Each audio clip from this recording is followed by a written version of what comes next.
I need you to be honest with me. Am I giving sexy clown or am I giving Quaker Oats?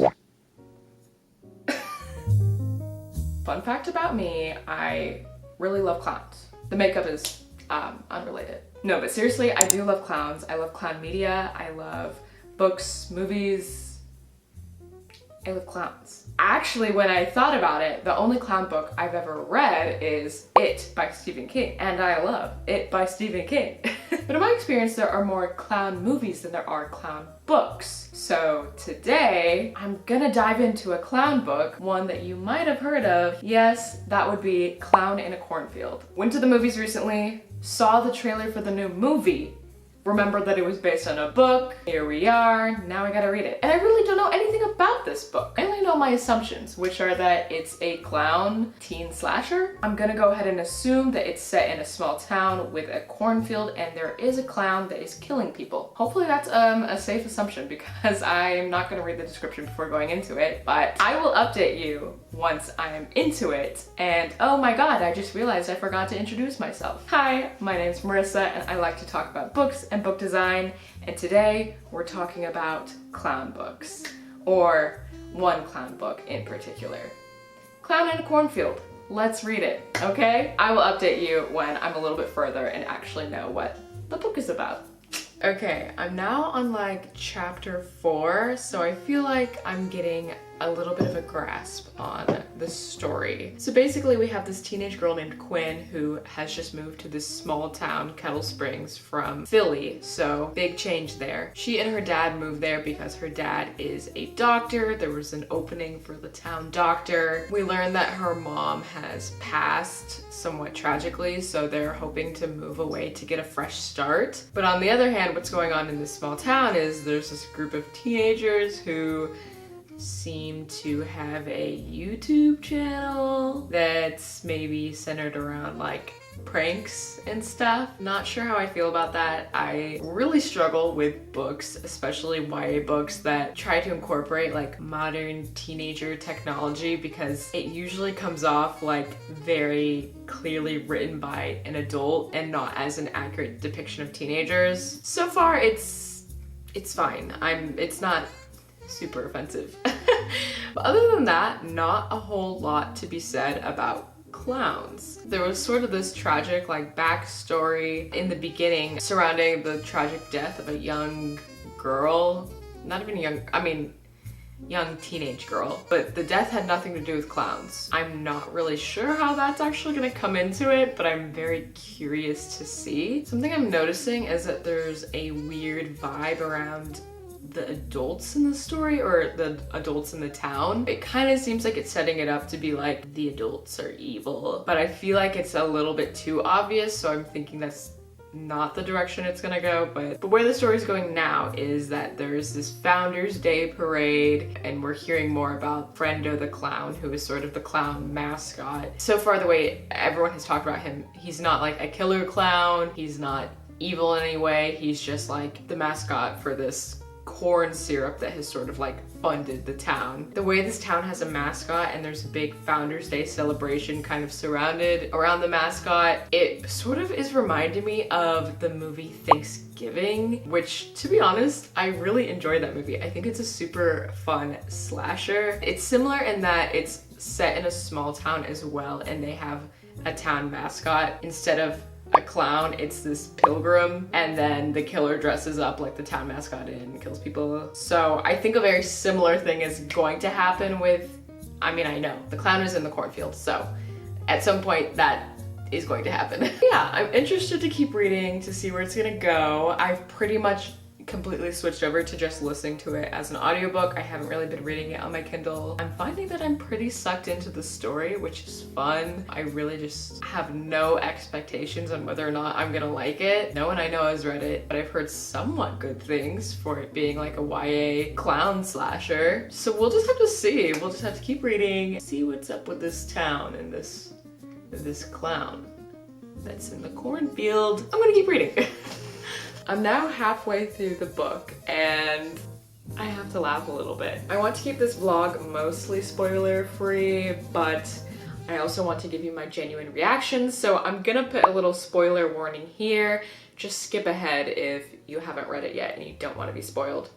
So I sort of guessed the whole gist of it. The big spoiler being that there are multiple Friend of the Clowns, and they are all of the adults in the town who are upset with the teenagers. I really can't believe I guessed that off the bat. That was like my first immediate like, oh, that's what's going on. But it felt too obvious, so I was like, nah. I was sort of thinking it might be Rust, and I'm not entirely convinced he's not involved at this point, so TBD on that. So the story is taking a very clear twist into almost more so political commentary, which I really was not expecting. To be honest, it's sort of becoming Boomer versus Gen Z, which not my favorite thing to read because I just think it can so quickly fall into exaggerated caricatures, and it's just not my favorite when it's not done well. So we'll see. So far, again, it isn't like horribly offending me. But as far as the actual story goes, I'm still turning the pages, so there's something to be said there. How I would describe it for those who have not read it and don't really know what to expect, it really has the like fun, campy feel of an 80s summer slasher, but mixed into that is a lot of Gen Z commentary, if that makes sense. Just know that going into it. That's pretty much, I think, a perfect way to sum it up. And there are some pretty gory kills in there, which I'm enjoying. I wasn't sure what to expect since it is a YA novel. We'll see. We'll see how it ends. I will update you when I finish the book with my final thoughts before I go see the movie. I finished reading Clown in a Cornfield, and I was pleasantly surprised, to be honest. I thought it was a really fun time, and I ended up rating it 3.5 out of 5 stars. I think it's a well-written book that, if nothing else, keeps you motivated to keep turning the page. Now, as I said earlier, I did guess the twist almost immediately, but I still thought it was a really unique take on the clown serial killer story.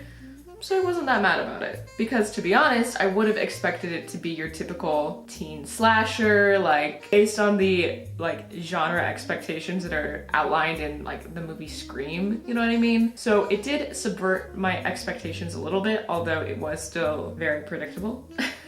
Now, there was one twist at the end which really did surprise me. I just didn't see it coming. I'm going to minorly spoil. Actually, I mean, it is a spoiler, so here's a warning, skip to here if you don't want to hear me say it. So at the end, I totally guessed, you know, the grown-ups are the killers, they hate the teens in the town and they want to, you know, bring back traditional greatness. Like that was all like, immediately I clocked it. What I did not clock was the fact that Cole and Rust were secretly lovers and they got together in the end. Like truly the scene where Rust like brings Cole back to life, gives him CPR or whatever, and then they're kissing. I literally gasped. I was like, wait a minute. Like I thought it was fun. I really did enjoy that. And so I was so glad that although the actual big twist of the killer didn't surprise me, there was still like something fun to get you in the end. Now my main critiques of it is that it's just a little bit heavy-handed on the messaging. It becomes very much a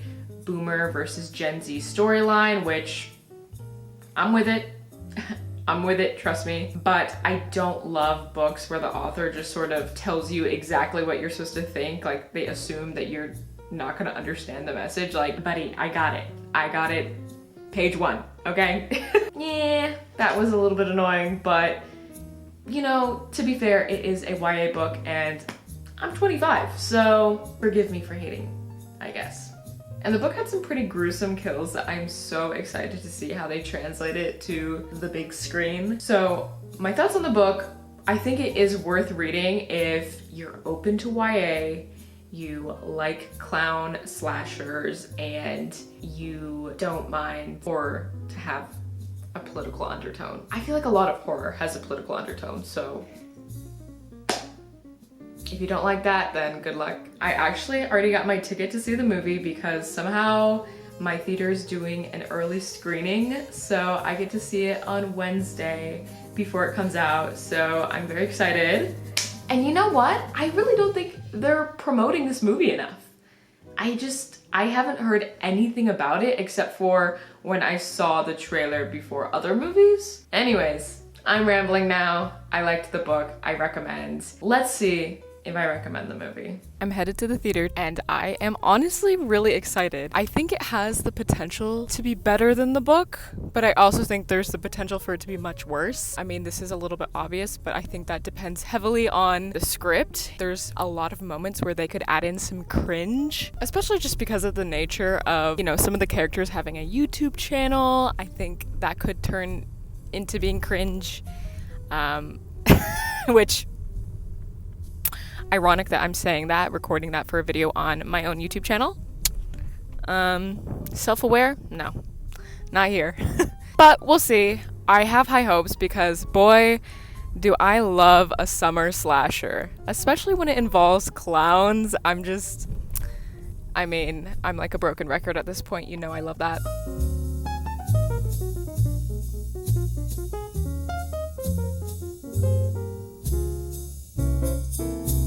To be honest, I really did enjoy the movie. I thought it was fun. I did rate the movie 3.5 out of 5 stars, which is exactly what I rated the book. Safe to say, I felt the same way about both of them. I wouldn't even say I preferred one over the other. I thought they were both really fun in their own right. The movie only takes a few liberties, nothing too crazy. Well, there's a minor thing, but we'll get into that a little bit later when I discuss spoilers. For the movie, I really enjoyed the actors. I thought they casted them really well, especially the actress who played Quinn. I thought she did a fantastic job. The whole time while I was watching it, I was like, wow, good on Hollywood for finally casting teenagers in teenage roles. Then I looked it up after and they're like 27, so fooled me.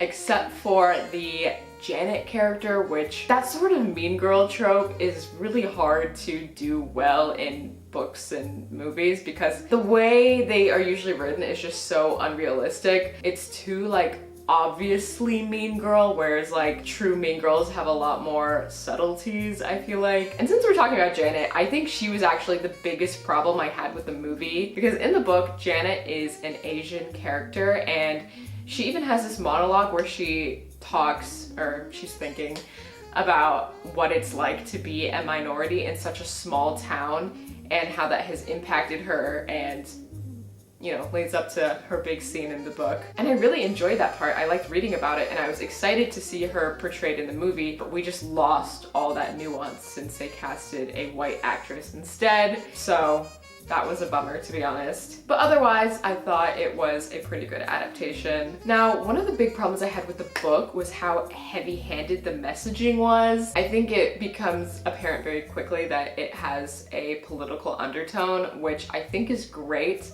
but I wanted there to be just a little bit more nuance in the book.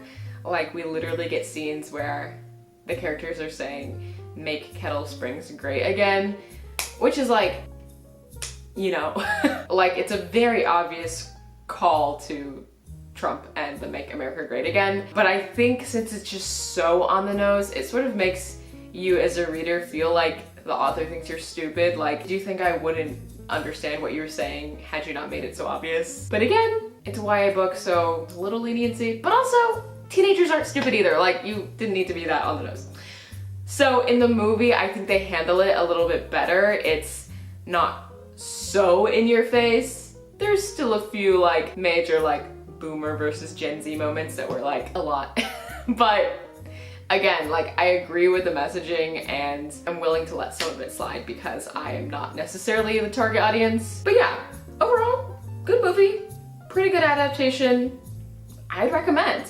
I think it is worth seeing in theaters just because I would probably say that about any horror movie. A lot of the time, some of the really good jumps come from the sound that you get in the theater that you just won't get being at home. It's not like the greatest blockbuster summer hit that like you're gonna really be missing out if you don't see it in the theater, if that makes sense. So do with that what you will. Now I'm gonna get into some spoiler territories. So if you don't want spoilers, just go ahead and skip to this timestamp here. The biggest thing the book changed is sort of the pacing of how some of the big twists are revealed. They sort of let the reveal of the fact that the grown-ups in the town are the friendos hang a little bit longer in the movie. I don't think that really had a big impact because I think it's so obvious. You know, obviously I had read the book so I knew that was coming.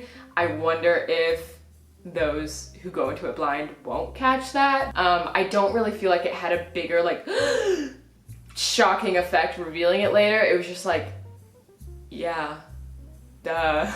But what they twist around the other way is in the book, the relationship between Cole and Rust is not revealed until the very end. And as you heard me say, that like actually did genuinely catch me by surprise and I really enjoyed it. It is a lot more heavy-handed in the movie. It's revealed like pretty early on in the night. You know, it was fine. Like, had I not known that's how it was in the book, I probably wouldn't have cared that much. But since I loved the reveal of it in the book so much, I was a little disappointed to see that, but it's fine. It like ultimately we get to the same place and they didn't change that much. So to sort of sum up my thoughts, it's a fun book. It's a fun summer slasher. If you're into that sort of thing, I think you will have a lot of fun with it, especially like reading it and then seeing the movie. If you're watching this right now as it's out, I really suggest doing that because it's just fun. If like me, you were in high school during 2016 during like the clown thing that was going on, it was really funny. Not funny. I mean, kind of funny. The movie really much reminded me of that, and I think that's around the time when the book was actually written, so it feels very much of that time, and I thought it was fun. Hopefully this video attracted all my other clown girlies. Hi, let's be friends. I love clowns. And reading this book really made me think, oh my god, I need to do a clown creature feature, so if you want to see that in the future so that I read more clown books, let me know in the comments below. If you have any clown horror books, please recommend them below, or even non-horror. I'm open. So with that, I am signing off. Thank you so much for watching, and I hope to see you again soon.